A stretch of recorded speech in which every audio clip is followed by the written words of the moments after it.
कलयुग में नरसिंह जी मेहता के रूप में प्रकट हुए, जिन्होंने भगवान का नाम गाकर, यश गाकर जूनागढ़ गुजरात की पावन भूमि को कृतार्थ किया। बोलिए भक्तवत्सल भगवान की जय। अतः भगवान मथुरा लौट कर आए और अपने दाऊ महाराज जी को बताया कि बार बार यह हमला करते हैं और अब की बार भगवान ने अपना सर्वर्थ पूर्ण विश्वास दाऊ जी भैया पे रखते हुए कहा कि प्रभु अब इसके आगे द्वारका की लीला करनी है, इसीलिए अब हमें द्वारकापुरी का निर्माण करना है। और अपने जितने मथुरावासी हैं सबको भेज दिया, और मथुरावासियों को जब भेज दिया योग माया के द्वारा कोई बचा नहीं। 18वीं बार जरासंध लड़ते लड़ते हुए प्रभु को भगाने लगा और दाऊ भैया भी भागने लगे। जरासंध को आश्चर्यचकित हो गए कि ये दोनों तो लड़ने वाले हैं, ये कहाँ पहाड़ों को घेरे भाग रहे हैं। और जरासंध को क्रोध आया और उसने पहाड़ में आग लगवा दी कि अब दोनों ही इसमें जलकर भस्म हो जाएंगे। भगवान भाग रहे थे, भगोड़े भगोड़े कह रहे थे जरासंध, और रणछोड़ कहा कि युद्ध की भूमि से भागे ना, तो रणछोड़ कहा। भगवान का एक नाम रणछोड़ पड़ा। बोलिए रणछोड़ राय भगवान की जय। डाकोर में विराजते हैं श्री रणछोड़ राय। और भगवान ने पुनः भगवान विश्वकर्मा को आदेश दिया, अपने जितने भी ब्रजवासी थे, मथुरावासी थे, उन सब को ले जाकर द्वारकापुरी बसाई। भगवान विश्वकर्मा को आदेश दिया और द्वारकापुरी में अपना ही राज्य शासन चलाते हैं। और भगवान की अवस्था 25 वर्ष की हो गई। तब भगवान को लगा कि अब तो मुझसे बड़े मेरे बड़े भैया हैं, उनका ब्याह कराना चाहिए। तो द्वारकाधीश प्रभु अपने बड़े भाई का पहले विवाह कराते हैं और महाराज रेवत हैं, इनकी पुत्री रेवती महारानी से भगवान दाऊ जी दयाल का ब्याह कराते हैं। बड़े भैया का ब्याह होगा तभी मेरा नंबर लगेगा, प्रेम से कहो श्री राधे। तो पहले अपने बड़े भाई दाऊ दयाल का विवाह कराया। बोलिए बलदाऊ जी महाराज की, रेवती मैया की। और अब भगवान को अपने ब्याह की लगी।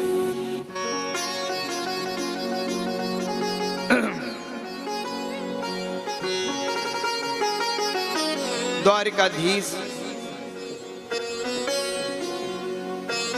भगवान का प्रथम विवाह विदर्भ देश के राजा भीष्मक, इनकी एक बिटिया है जो भगवान श्री कृष्ण को सुन सुनकर बड़ी हुई हैं। दर्शन नहीं किया, कभी मिली नहीं, लेकिन भगवान श्री कृष्ण के नाम को सुन सुनकर आनंदित हो गई। और भगवान ने कृपा करी, समय आया, रुक्मणी जी ने सुंदर पत्र लिखा और पहुंचा दिया द्वारिका में ब्राह्मण देवता के हाथ से कि प्रभु मेरे भाई जो हैं रुक्मी, मेरे भाई जो हैं रुक्मी मेरा विवाह अपने मित्र के साथ कराना चाहते हैं। अतः मैं शिशुपाल के साथ विवाह नहीं करना चाहती, क्योंकि मैंने बचपन से ही आपको सुना है और आपको जाना है। आपके अतिरिक्त किसी को माना नहीं, अपितु मैं आपको पति के रूप में स्वीकार करती हूँ। और मेरा भाई जबरदस्ती मेरा विवाह शिशुपाल के साथ करा रहा है। भगवान का पत्र मिलते ही तुरंत तैयार हो गए ठाकुर जी, और ठाकुर जी ने सोच लिया कि अब कुछ नहीं, तुरंत ही रथ पर बैठ गए और ब्राह्मण देवता जो पत्र लेकर आए थे उस पत्र को अकेले में नहीं पढ़ा, भगवान ने सबके सामने पढ़ाया कि जो मुझे चाहता है मैं उसे चाहता हूँ, जो मुझे अपना समर्पण कर देता हूँ। क्योंकि रुक्मणी जी ने पत्र में बात लिखी कि कल मैं गौरी पूजन को जाऊंगी, यदि आप नहीं आए तो मैं अपने प्राण उसी मंदिर में त्याग दूंगी, अतः आपको आना पड़ेगा। कहते हैं 16,000 सैनिक आगे, 16,000 पीछे, 16,000 बीच में भालेदार आगे, 16,000 पीछे, 16,000 धनुषधारी, 18,000 तलवार वाले, 18,000 घोड़ा दल, इतने सैनिक भेजे थे रुक्मी ने। और बीच में माता की पालकी थी रुक्मणी जी की सखियों के साथ। और कब ब्राह्मण देवता के साथ भगवान रथ में बैठकर सीधे विदर्भ देश आ गए, कुंडलपुर, और उन्हीं गोपियों सखियों के साथ कब भगवान ने लहंगा फरिया पहना, चुनरी ओढ़ी, किसी को पता नहीं चला। अब सखियों जा रही हैं, कोई सखी बन ठंग के, तो किसी सिपाही की हिम्मत नहीं है कि किसी गोपी का घूंघट उतार दे। और कहते हैं भगवान कब उसके बीच में आ गए पता नहीं चला।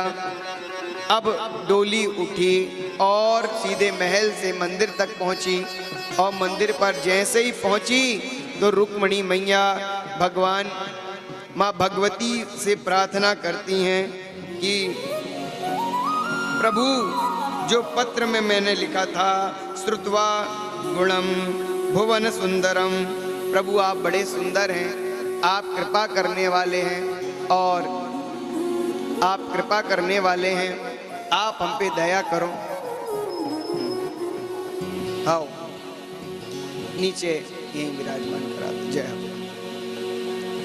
और भगवान रुक्मणी मैया पूजा करने के लिए पहुंच जाती हैं, माँ भगवती के सामने उपासना करती हैं कि हे माँ, मैंने कभी कुछ आपसे मांगा नहीं, मेरे मन का आप भली भांति जानती हो। मन जान ही राचौ मिलहि सोवर, सहज सुंदर सांवरो, करुणा निधान सुजानशील, स्नेह जानत रावरो। हे माँ भगवती, मैं उन्हीं सावरिया सलोने सरकार को अपना मानती हूँ, उनके अतिरिक्त मैंने जगदम्बा आपसे कभी नहीं कुछ मांगा, और आप मेरे मन की बात माने और नंद नंदन श्याम सुंदर को मुझे पति रूप में प्राप्त करें। मानो आपकी भी है भावना है, हमारी भी है भावना है कि नंद नंदन श्याम सुंदर के सामने माँ भगवती हाथ जोड़ के खड़ी थी देवी जी के सामने, और कहा कि जैसे ही मैं पलटूं तो मेरे सामने सिर्फ ठाकुर जी होना चाहिए, नहीं तो मैं आपके इसी मंदिर में अपने प्राण त्याग दूंगी। और भगवान तो खड़े ही थे गोपियों के बीच में चुपचाप, कभी रुक्मणी जी का किसी ने चेहरा नहीं देखा था। रुक्मणी जी इतनी तेजस्वी थी कि जो सैनिक दल खड़े थे, और रुक्मणी मैया ने अपना घूंघट ऊपर करके पहले माँ भगवती के चरणों में देखा और कहा मैं पलट रही हूँ माँ, अगर मुझे सांवरे नहीं दिखे तो फिर मैं अपने प्राणों को त्याग दूंगी। और रुक्मणी मैया ने जैसे ही अपना घूंघट ऊपर किया और माता पलटी, तो जितने सैनिक थे उन्होंने माँ के मुख को देखा, रुक्मणी मैया के, और चमचमाता हुआ वह देखा स्वरूप, तो सब सोच लगे कि ये कौन है, ये कौन है, ऐसी दिव्य छटा किसकी है, और उनके रूप को देख ना पाए। ऐसा लाखों करोड़ों सूर्य प्रकट हुए। उसी समय नंद नंदन श्याम सुंदर ने अपनी उस लहंगे फरिया को फेंका और रुक्मणी जी के हाथ को पकड़ा, और रुक्मणी जी के हाथ को पकड़कर लेकर चले गए। बोलिए नंद के लाला की, द्वारिकाधीश की। और भगवान भगा कर ले जाते हैं। सब बोले ले गो ले गो ले गो ले गो ले गो ले गो ले गो ले गो ले गो। अरे कौन ले गो? अरे वही श्याम सुंदर जिनके बारे में रुक्मणी जी गाती थी। अरे अब ज्यादा दूर नहीं ले जाओ, रुको भाई, लाओ वापिस आओ। और भगवान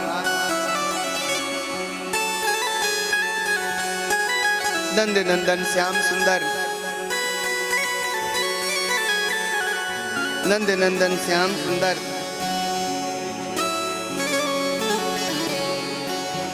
नंद नंदन श्याम सुंदर लेकर भाग जाते हैं। सब लोग देखते ही रह जाते। सैनिक